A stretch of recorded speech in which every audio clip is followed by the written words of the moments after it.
नमस्कार दोस्तों, स्वागत है आपका हमारे YouTube चैनल पर। दोस्तों, आज हम आपके लिए एक ऐसा प्रसंग लेकर हाजिर हुए हैं जो काफ़ी ज्ञानवर्धक है और आप इस प्रसंग से काफ़ी ढेर सारा ज्ञान अर्जित करेंगे, ऐसी मैं उम्मीद करता हूं। प्रिय दर्शकों, अगर आप हमारे YouTube चैनल पर नए मेहमान दर्शक बनकर आए हैं तो आप हमारे YouTube चैनल को सब्सक्राइब कीजिए, बेल आइकन को प्रेस कीजिए ताकि आने वाली वीडियो का नोटिफिकेशन सबसे पहले आपको मिले और आप इस तरह की वीडियो का भरपूर फ़ायदा हमारे चैनल पर उठा सकें। प्रिय दर्शकों, अगर आपको हमारी वीडियो अच्छी लगती हो तो आप हमारी वीडियो को 10 लोगों तक ज़रूर शेयर करें ताकि वो भी हमारे वीडियो से ढेर सारा ज्ञान अर्जित कर सकें। और वीडियो के कमेंट सेक्शन में जय श्री कृष्ण जरूर लिखें। प्रिय दर्शकों, आज हम आपको इस वीडियो में बताएंगे कि अगर आप अपने घर में मोर पंख रखते हैं तो मोर पंख के आपको क्या क्या फ़ायदे हो सकते हैं। मोर पंख एक ऐसा यंत्र है जो हमारी तरक्की में, हमारे धन के योग में, हमारे घर के वाद विवाद में, प्रेम संबंधी सभी चीज़ों में, पढ़ाई संबंधी चीज़ों में बहुत अधिक काम करता है। और मोर पंख का वेद पुराण शास्त्रों में काफ़ी अच्छा वर्णन किया गया है। प्रिय दर्शकों, आज हम ऐसी ही वीडियो में आपके लिए चर्चा लेकर आए हैं और इसी वीडियो में आज हम आपके साथ ऐसी चर्चा करेंगे। प्रिय दर्शकों, मोर पंख एक शुद्धता का प्रतीक माना जाता है। भगवान श्री कृष्ण बिना मोर पंख के कहीं भी नहीं जाते हैं और अपने मुकुट में मोर पंख को धारण करते हैं। प्रिय दर्शकों, भगवान श्री कृष्ण मोर पंख को इसलिए मुकुट में धारण करते हैं कि मोर पंख को सर्वश्रेष्ठ बताया गया है और ये इस बात का प्रमाण है कि भगवान श्री कृष्ण मोर पंख के बिना कहीं नहीं जाते हैं और उनके मुकुट में मोर पंख हमेशा विराजमान रहता है। प्रिय दर्शकों, प्राचीन समय की बात है, एक वेद पुराण शास्त्र में इसका वर्णन किया गया है। एक संध्या नाम का असुर था। गुरु शुक्राचार्य से शिक्षा लेने के बाद वो असुर जो है ब्रह्मा जी और शिव जी को प्रसन्न करके वरदान प्राप्त कर लेता है और वो इतना अहंकार हो जाता है कि उसने स्वर्गलोक के देवताओं को बंदी बना लेता है और बंदी बनाने के बाद स्वर्गलोक पर अपना आधिपत्य जमा लेता है। जब देवता लोग परेशान हो जाते हैं तो वो मोर मुकुट का रूप ले लेते हैं और एक ऐसा मोर का रूप ले लेते हैं जो काफ़ी विशालकाय और बड़ा हो जाता है और बहुत ताकतवर भी हो जाता है और वो असुर को उस लड़ाई में मार देते हैं। तब से जो है प्रिय दर्शकों, तब से मोर को एक शक्तिशाली पंछी का नाम दिया गया है और तभी से मोर मुकुट को सर्वश्रेष्ठ माना गया है। प्रिय दर्शकों, मोर पंख के काफ़ी फायदे हैं। भगवान श्री कृष्ण जो है मुकुट में मोर पंख को हमेशा धारण करते हैं। प्रिय दर्शकों, अगर आपके घर में विवाद चल रहा है, आपके घर में लड़ाई झगड़े चल रहे हैं और आपके घर में जो है लड़ाई झगड़े कभी ख़त्म होने का नाम ही नहीं ले रहे हैं, तो आप मोर पंख को अपने घर के पूजा स्थल में रखिए, गंगाजल छिड़किए और उसे पूजा स्थल में रखिए। तो इससे आपको काफ़ी अच्छा लाभ देखने के लिए मिलेगा। आपके घर में सुख समृद्धि आएगी, धन की योग बनेंगे, आपके व्यापार में तरक्की होगी, आपकी नौकरी में प्रमोशन मिलेगा अगर आप मोर पंख को अपने घर के पूजा स्थल में रखते हैं तो। प्रिय दर्शकों, इसके अलावा अब हम आपको बताते हैं कि अगर आपके घर के मुख्य द्वार पर, आप अपने घर के मुख्य द्वार पर गणेश जी की प्रतिमा लगाते हैं और दोनों तरफ अगर आप मोर पंख रखते हैं, प्रिय दर्शकों, गणेश जी की प्रतिमा के आसपास अगर आप मोर पंख रखते हैं दोनों तरफ, तो आपके घर में सुख समृद्धि आती है और आपके घर में सभी नकारात्मक शक्तियों का नाश हो जाता है इस मोर पंख को रखने से। प्रिय दर्शकों, इसके अलावा अगर वास्तुशास्त्र के अनुसार, वास्तुशास्त्र के नियम के मुताबिक आपके घर का मुख्य द्वार सही दिशा में नहीं है तो आप अपने घर के मुख्य द्वार पर 3 मोर पंख गंगा जल से पवित्र करके रखिए। आपके सभी वास्तु दोष जो है वो नष्ट हो जाएंगे और आपके घर में सुख समृद्धि आएगी। प्रिय दर्शकों, अगर आपके घर में नकारात्मक शक्तियों का प्रवास हो चुका है और नकारात्मक शक्तियां आपके घर को घेरे हुए हैं और आपको इन नकारात्मक शक्तियों से काफ़ी परेशानियां हो रही हैं, तो आप जो है मोर पंख को लेकर हवा में हिलाते रहिए। और जब आप इस मोर पंख को लेकर हवा में हिलाएंगे अपने घर के अंदर, तो आपके घर से जितनी भी नकारात्मक शक्तियाँ होंगी वो सभी घर से बाहर निकल जाएंगी। इसके अलावा प्रिय दर्शकों, मोर पंख को कभी चुराना नहीं चाहिए, कभी किसी मोर को मार कर नहीं लाना चाहिए। अगर मोर पंख आपको कहीं पर मिलता है तो आप उसे लेकर आ जाइए और उसे गंगा जल से पवित्र करके अपने घर में रखिए। प्रिय दर्शकों, अगर आप अपने घर के 3 कोनों में 3 मोर पंख रखते हैं, उत्तर पूर्व पश्चिम तीनों दिशाओं में अगर आप मोर पंख रखते हैं घर के कोनों में, तो आपको इससे काफ़ी अच्छा धन संचय होने का लाभ मिलेगा। आपके घर में सुख समृद्धि आएगी, विवाह के योग बनेंगे और आपके घर में कभी लड़ाई झगड़ा और कलेश नहीं होगा।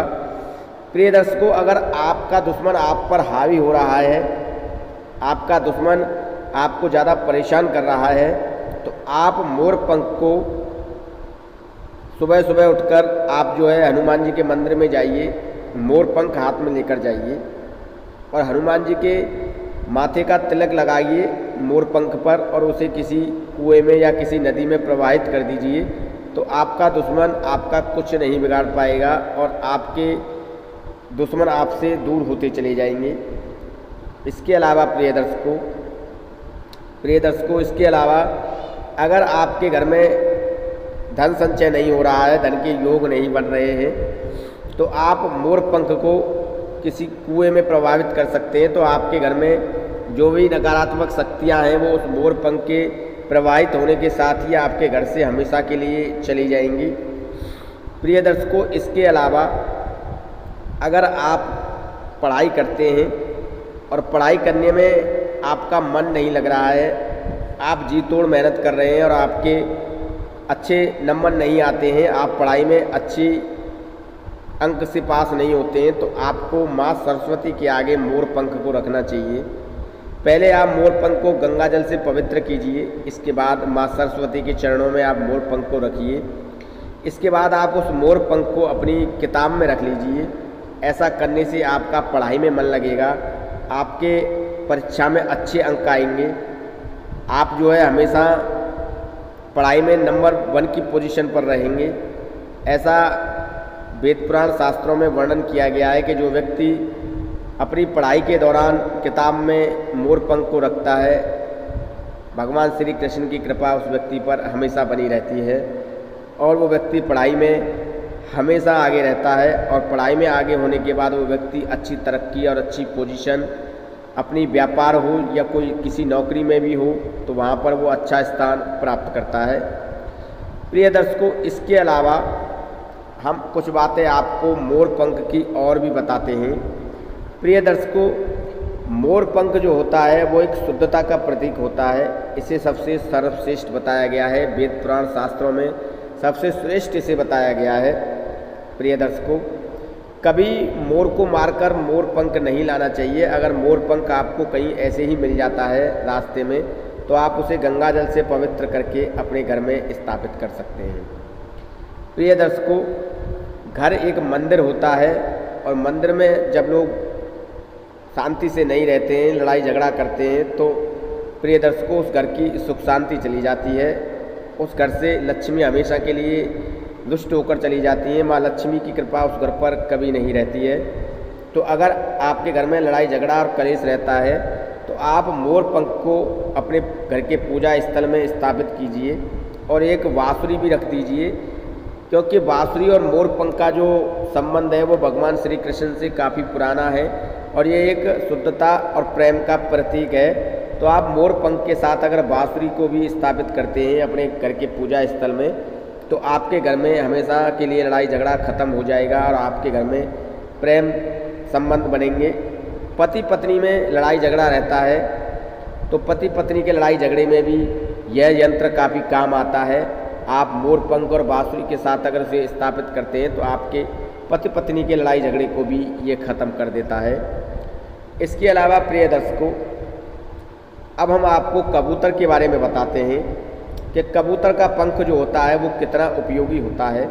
अगर आप कबूतर के पंख को अपने घर के उत्तर, पूरब और पश्चिम तीनों दिशाओं में अगर इसे रखते हैं अपने घर के अंदर, तो आपके घर में सुख समृद्धि आती है, धन का योग बनता है, घर में जो लड़ाई झगड़े हो रहे होते हैं वो ख़त्म होते हैं।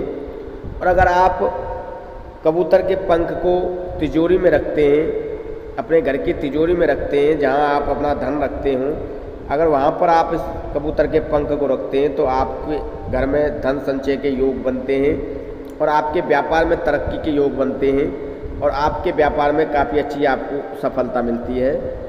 प्रिय दर्शकों, इसके अलावा कबूतर को कभी मारकर उसके पंख नहीं लाने चाहिए।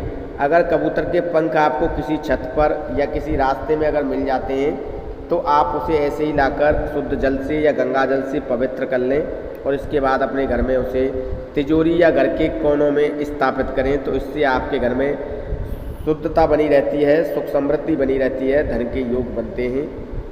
इसके अलावा प्रिय दर्शकों, एक काला पंख होता है और काला पंख जो होता है वो कौवे का होता है और ये पंख जो होता है काफ़ी कारगर साबित होता है। तंत्र साधना में भी इस पंख का उपयोग किया जाता है। अगर आप अपने घर में कौवे का पंख लाते हैं और कौवे के पंख को आप अपने तिजोरी में रखते हैं या व्यापार संबंधी पुस्तक के पास में रखते हैं, अपने बही खाते के पास में रखते हैं, तो आपके घर में सुख समृद्धि आती है, धन के योग बनते हैं और आपके घर में कभी लड़ाई झगड़ा नहीं रहता है और आपके दुश्मन कभी आप पर हावी नहीं होते हैं।